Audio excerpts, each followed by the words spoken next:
रघुकुल रीत सदा चली आए, प्राण जाए पर वचन न जाए। तो बधाने जय श्री राम। आज આપણે ગયા હતા કથામાં। આજે કથાનો છેલ્લો દિવસ હતો। આજ વેદુભાઈ પણ સાથે આવ્યા હતા। તમે જોઈ શકો છો વેદુભાઈ તો પ્રસાદી લે છે અને હું વિડીયોમાં કીધું આજે છેલ્લો દિવસ છે તો થોડોક વિડીયો બનાવી લઉં। તો મેં કીધું ચાલો બધાને આજે દર્શન કરાવી દઉં અમારા મંદિરના। તો આ અમારા શિવ ભગવાન છે, મહાદેવ। તો બધાને જોઈ શકો છો અહીંયા અમારે શિવની મૂર્તિ છે। આવી રીતના શિવાલય છે, નાનકડું એવું શિવાલય છે અમારે અહીંયા કેનિયામાં। તો તમે જોઈ શકો છો અને આપણા અંબામાં છે માતાજી જય અંબે।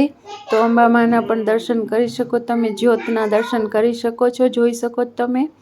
અને અહીંયા આપણે પુરુષોત્તમ ભગવાનની સ્થાપના કરેલી છે રાધેશ્યામની। તો રોજ બધા દર્શન કરવા જતા હોય છે। જોકે આપણે ટાઈમ થોડોક વેદુભાઈ એવું લાગે છે ચંદ્ર ભગવાન કી જય, પતિ મહાદેવ કી જય, માતા કી જય।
कृष्णत्वदीयपदपङ्कजपञ्जरान्ते अद्यैव मे विशतु मानसराजवंश प्रारब्धयानसमये कपवात पित्ते कण्ठावरोधनविदोस्मरणं कुतस्ते नमोऽस्तु ते व्यासविशालबुद्धे उल्लारविन्दायतभद्रनेत्र येन त्वया भारततैलपूर्णः प्रज्वालितो ज्ञानमय प्रदीपः यं प्रव्रजन्तमनुपेतमपेतकृत्यं द्वैपायनो विरहकान्त